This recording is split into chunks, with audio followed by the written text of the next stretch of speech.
नमस्कार, आप देख रहे हैं द बिहार टॉप में हूं आदेशपुरी। बिहार में उच्च शिक्षा विभाग का गठन किया गया और सरकार का पूरा जोर है कि उच्च शिक्षा यानी कि कॉलेज विश्वविद्यालयों में पढ़ाई लिखाई पटरी पे आए और उसके लिए सबसे ज़्यादा ज़रूरी है कि योग्य असिस्टेंट प्रोफेसर की बहाली हो। और आज के पेपर में आपने देखा होगा कि लोक भवन के द्वारा एक मसौदा सभी विश्वविद्यालयों को भेजा गया है, जिसमें असिस्टेंट प्रोफेसर बहाली के पुराने नियमों को बदल दिया गया। अब नई प्रक्रिया अपनाई जाएगी। तो हमारे साथ है पटना साइंस कॉलेज के प्रोफेसर हैं, पूर्व में डीएसपी रहे हुए हैं, डॉक्टर अखिलेश कुमार जी हैं। इनसे बात करेंगे कि इस मसौदे में क्या है, विस्तार से जानेंगे, आपके लिए फ़ायदेमंद होगा। तो लास्ट तक वीडियो जरूर देखिएगा। सर, मसौदा आपने देखा, क्या है मुख्य बिंदु इसमें सर? धन्यवाद आदेश जी। देखिए, मसौदा सबसे मैं पहले बता दूं छात्रों को कि कोई भी अगर नियम कानून आते हैं तो उनका स्वागत करना चाहिए। अब उसमें जैसे यदि किसी को कोई ऑब्जेक्शन है, जैसे सोशल मीडिया पे हम लोग देख रहे हैं कई ऑब्जेक्शंस ऐसे दिख रहा है कि ऐसा लगता है कि उन्होंने मसौदा को पढ़ा नहीं है। जी सर। तो उसके लिहाज से जैसे रिजर्वेशन पॉलिसी को लेके, तो उसमें मसौदा में स्पष्ट लिखा हुआ है कि जो बिहार सरकार का रिजर्वेशन पॉलिसी है उसे लागू किया जाएगा। तो ऑटोमेटिक उसमें डोमिसाइल वगैरह सब चीज़ आ जाएगा। सब्जेक्ट्स को लेके भी लोगों को कन्फ्यूजन है, तो एलाइड सब्जेक्ट्स को अलग से एक बाइफर्केट किया गया इस बार, क्योंकि आप लोगों को पता होगा कि अभी जूलॉजी बॉटनी का जो इंटरव्यू नहीं हो पा रहा है उसका होल्ड है। कई बार हिस्ट्री में भी इस तरह का प्रॉब्लम हुआ है। तो आजकल जो मल्टी डिसिप्लिनरी कोर्सेज चल रहे हैं, तो अलग अलग विश्वविद्यालयों में अलग अलग कोर्सेज चलता है, तो उन सबको समाहित करने का कोशिश किया गया है। तो एलाइड सब्जेक्ट्स का भी अपना उन्होंने लिस्ट तैयार किया हुआ है, तो उसको भी ध्यान से आप लोग देखिए और उस अनुरूप प्रतिक्रिया व्यक्त करें। सर, सब्जेक्टिव और इंटरव्यू का चर्चा है सर, ये क्या अब है कि जब ये एक सबसे अहम बात है कि हम लोग चाहते भी थे शायद कि एग्ज़ाम के थ्रू हो, तो इसमें आयोग का ये कदम स्वागत योग्य है। और एग्ज़ाम के थ्रू होगा, 160 नंबर का आपका परीक्षा होगा और 40 नंबर का इंटरव्यू होगा। सर, सब्जेक्टिव है सर? हाँ, मतलब देखिए, उसमें जो अभी पहला दिख रहा है उससे साफ स्पष्ट है कि लिखित परीक्षा होगा। तो अब आगे हो सकता है कि इसमें परिवर्तन हो भी जाए, क्योंकि इतने सारे विद्यार्थियों का लिखित परीक्षा लेके उसका कॉपी जांचना, एक जैसे बीपीएससी मेंस का कॉपी चेक होता है उस तरह से बहुत बड़ा पुल का जरूरत पड़ेगा। अगर आयोग ने इसकी तैयारी की होगी तो इसमें कोई दिक्कत नहीं है। पहले भी होता रहा है, जैसे शुरू में नेट की परीक्षा होती थी तो सब्जेक्टिव होता था, अब जाके ऑब्जेक्टिव हुआ है। हम लोग सब्जेक्टिव नेट भी दिए हैं, ऑब्जेक्टिव भी दिए, दोनों क्वालिफाई किए। तो वो ट्रांजिशन फेज था, तो वो किया जा सकता है, उसमें कोई दिक्कत का बात नहीं है कि विश्वविद्यालयों में जैसे एमएससी का कॉपी चेक होता है, एमए का चेक होता है, उसी लेवल का मतलब क्वेश्चंस रहेंगे, तो आप उसको चेक कर सकते हैं बहुत आराम से। अब है कि मतलब वो जब विज्ञापन आएगा उसमें स्पष्ट हो पाएगा कि ये रियली में सब्जेक्टिव नेचर का होगा या ऑब्जेक्टिव जाएगा। मुझे लग रहा है कि अभी इसमें कुछ चीज़ें बची हुई। सर, एक पेपर में हम पढ़े कि अब यूजीसी नेट हुआ या बेट क्वालिफाई हुआ, वो मात्र पात्रता रह जाएगा कि हम पास होना चाहिए।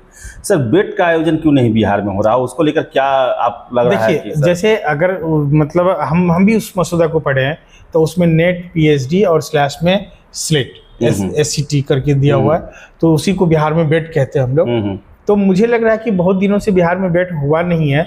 अगर वो दे रहे हैं कि बेट वाले को हम अलाउ करेंगे, तो उस कंडीशन में आयोग को एक बेट परीक्षा भी आयोजित करनी चाहिए। क्या लगता है, होगा कि नहीं सर? दिया गया है तो, क्योंकि सर 2002 में छात्र बता रहे हैं होने का चांसेस है, मुझे लग रहा है कि होगा, ठीक है, लेकिन श्योर नहीं है क्योंकि हम तो आयोग के लोग हैं नहीं। हम लोग एक संभावना व्यक्त कर सकते हैं और एक उम्मीद रख सकते हैं। सर, ये कब तक परीक्षा होने का संभावना, नोटिफिकेशन, ये सब कब तक लग रहा है? देखिए, जिस तरह से आयोग तत्पर है और जिस स्पीड से काम चल रहा है, तो मुझे लग रहा है कि जल्दी ही सब कुछ होगा। जल्दी तो फिर बेट कब होगा सर? तो उसके लिए 1 महीने के अंदर, जैसे STET का एग्जाम होता है तो तुरंत हो जाता है, उसी तरह से बेट के लिए 1 महीने के अंदर फॉर्म भरा के एग्जाम लेके तुरंत वो निकाल। सर, तो बेट ऑब्जेक्टिव होगा या सब्जेक्टिव होगा, क्या लगता है? देखिए, अगर जल्दीबाजी में करना होगा तो उनको ऑब्जेक्टिव लेना होगा, उसके लिए फिर सब्जेक्टिव मौका नहीं रहता, क्योंकि सब्जेक्टिव में फिर 4-5-6 महीने का टाइम चाहिए और जल्दीबाजी क्लोज करना है, क्योंकि जो नई शिक्षा नीति है इसमें मैन पावर का बहुत कमी है। क्योंकि नई शिक्षा नीति में आप देखे होंगे कि बहुत सारे कोर्सेज के बास्केट्स खुले हुए हैं और बच्चों को लेना होता है, सेमेस्टर सिस्टम है, तो ओवरलोडेड है यूनिवर्सिटी। तो उस कंडीशन में चाहे जैसे उच्च शिक्षा को अगर पटरी पे लाना है तो मैन पावर भी बढ़ाना होगा। सर, और जैसे अभी बिहार सरकार का एक और नया पॉलिसी है कि हर प्रखंड में डिग्री हाँ, कॉलेज देना है, तो मुझे लग रहा है कि लार्जर वैकेंसी करना है और लार्जर वैकेंसी को क्लोज करना है, जल्दी उसको मतलब फिनिश करना है। तो उसके लिए कुछ ऐसे उपायों पर जाना होगा जिसको हम जल्दी जल्दी कर पाएँ। सर जल्दबाजी सर बिहार में हम देखते हैं, आपको शिक्षक भर्ती भी याद होगा, TRE 1, 2, 3 कितना हड़बड़ी में लिया गया। सर हड़बड़ी में कहीं ऐसा तो नहीं ना है कि छात्रों के साथ अन्याय हो जाए? सो मसौदा देख रहे हैं, जो सर नियत देख रहे हैं, क्या लग रहा है केवल भर्ती कर देना है कि योग्य लोगों को लेना है? देखिए, TRE परीक्षा को लेके हम लोगों ने बहुत क्वेश्चन उठाया था। जी सर। कि आप इतना तेज बहाली मत कीजिए, और उसमें त्रुटि होगा, और बाद में बहुत सारी त्रुटियां सामने आई। जो हम लोग का एप्रीहेंशन था कि इस तरह की प्रॉब्लम हो सकते हैं, वो सारे प्रॉब्लम फ्लोर पे आए। एक तो कई बार प्रॉब्लम इसके साथ हो सकता है कि एक तो जब बहुत बड़ी बहाली आप कर देते हैं तो सब स्टैंडर्ड लोगों को भी मौका मिल जाता है, और अगर रेगुलर बहाली करते हैं, छोटे बहाली करते हैं, तो हमेशा जो बहुत मोस्ट डिजर्विंग लोग होंगे, जो मोस्ट मतलब उसी के लिए प्रिपरेशन लोग करते होंगे, हैं, वही सेलेक्ट होके आ पाएंगे। तो मैं तो यही कहूंगा कि एक बार में बहुत ह्यूज बहाली ना करें, आप इसको कैलेंडर कर दें और हर साल कुछ कुछ बहाली निकालें। तो उससे क्या होगा कि जो यूथ हैं वो अभी जैसे कोर सब्जेक्ट्स की तरफ नहीं जा रहे हैं, लेकिन एक रेगुलर जब बहाली आएगी तो कोर्स सब्जेक्ट्स की तरफ भी बच्चे जाएंगे। और अगर इस धरती को बचाना है, मैं साफ कहता हूँ कि बड़े बड़े शिक्षाविद भी कहते हैं इस बात को कि अगर हमको इस धरती को बचाना है, अगर ज्ञान को बचाना है, तो कोर सब्जेक्ट्स को जिंदा रखना पड़ेगा।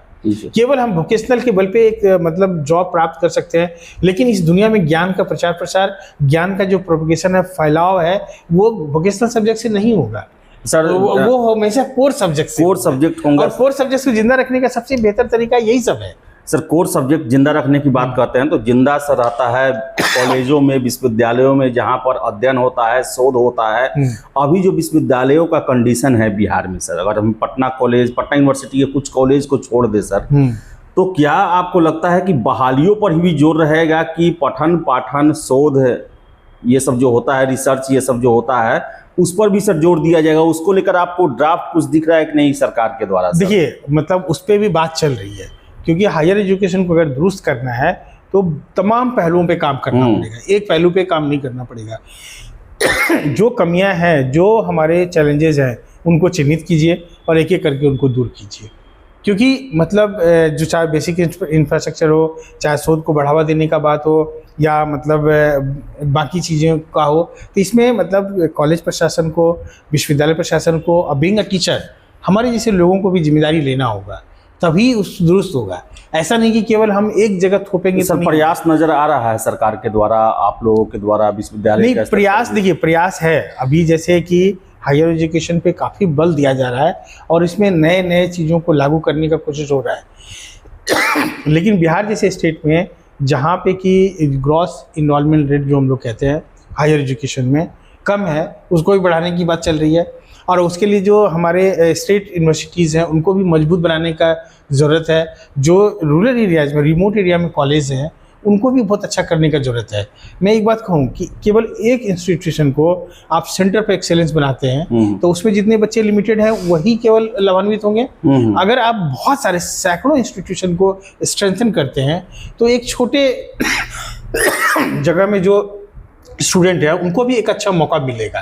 तो मुझे ऐसा लग रहा है कि अगर मान लीजिए एजुकेशनली हमको स्ट्रांग होना है तो छोटा से छोटा एंटिटी है तो उसको भी आप बहुत स्ट्रेंथन कीजिए। क्या पता कि कोई एक स्टूडेंट है जो बहुत मेधावी है और वो बड़े विश्वविद्यालय नहीं जा सकता है, लेकिन स्टेट विश्वविद्यालय और छोटा सा एक पूर्णिया जैसे शहर में, मोतिहारी जैसे जगह में वो कोई कॉलेज में पढ़ रहा है, लेकिन वहाँ से वो एक बहुत बड़ा शोध कार्य कर दे या फिर मतलब बहुत बड़ा कोई काम कर दे।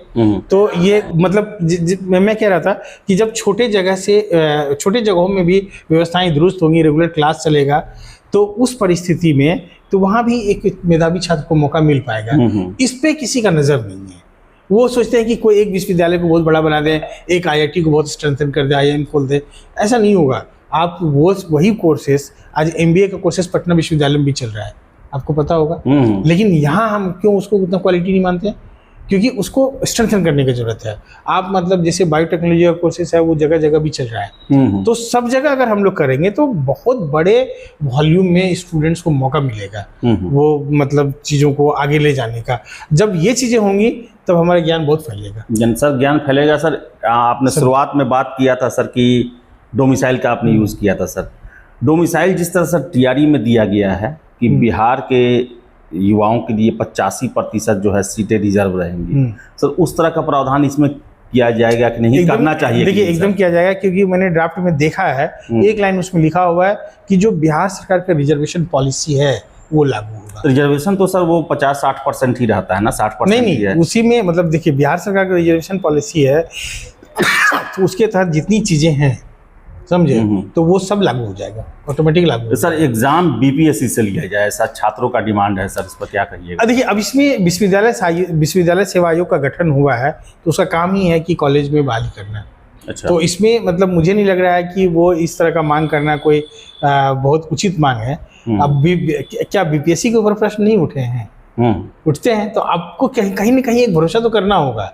आप ये मांग कीजिए कि फ्री एंड फेयर एग्जाम एक समय ड्यूरेशन के बीच में हो जाए। ये मांग मत कीजिए कि इसको दे दीजिए उसको दे दीजिए, क्योंकि उससे कोई लाभ नहीं होगा। अभी इसी बीपीएससी के अगेंस्ट इतने बड़े आंदोलन हुए, तो आप क्या कहिएगा उसका?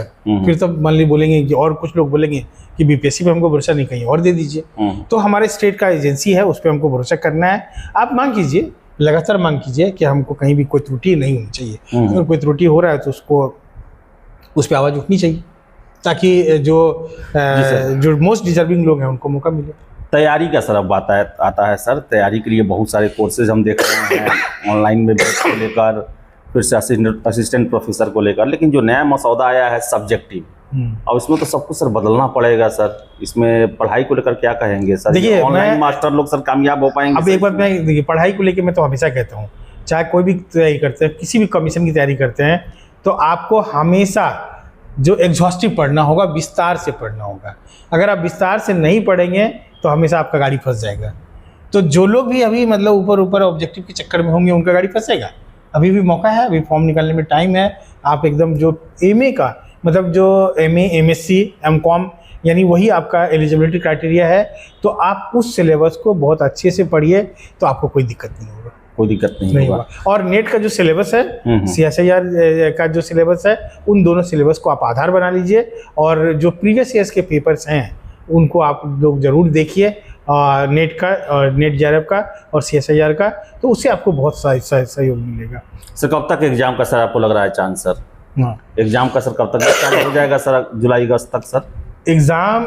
मतलब मुझे लग रहा है कि देखिए जुलाई अगस्त तक तो इतना जल्दी नहीं हो पाएगा, मतलब कि 2026 में होगा सर? हाँ, इस साल हो जाएगा। इस साल हो जाएगा। हाँ। सर चलिए, तो सर ने जो है वो विस्तार से बताया है जो मसौदा आया है उसमें सब्जेक्ट को लेकर, रिजर्वेशन को लेकर, और कैसे जो है बीपीएससी नहीं ले सकता है इस एग्ज़ाम को, विश्वविद्यालय सेवा आयोग के द्वारा ही इस एग्ज़ाम को लिया जाएगा। और इसके अलावा भी अगर आपको कोई भी जानकारी चाहिए तो आप अखिलेश सर से संपर्क कर सकते हैं। इनका नंबर हम डिस्क्रिप्शन बॉक्स में डाल देंगे, वहाँ से देखें। और बता दें आपको हम कि सर ने बीपीएससी निकालने के बाद डीएसपी बने थे, 9वां रैंक लाए थे 53 से 55 में। उसके बाद 7-8 साल नौकरी करने के बाद ये फिर असिस्टेंट प्रोफेसर में बहाल हुए हैं और पटना साइंस कॉलेज में अभी पढ़ा रहे हैं। तो इनसे ज़्यादा आपको सही राह दिखाने वाला फ़िलहाल मैं बताता हूँ, जितने लोग अभी चल रहे हैं, जितने लोग अभी आ रहे हैं, सर के अलावा कोई नहीं हो सकता है। तो ज़रूर संपर्क करें और तैयारी में लग जाएं। सबसे अहम है कि आपको अब किताब पढ़ना पड़ेगा, जो MA लेवल का आपका जो सब्जेक्ट है उसको लेकर। तो चलिए, इस वीडियो में इतना ही। जो भी अपडेट होगा हम आपको देते रहेंगे। वीडियो अगर पसंद आए तो लाइक शेयर करें, हमारे चैनल द बिहार टॉप को सब्सक्राइब जरूर कर लें। धन्यवाद।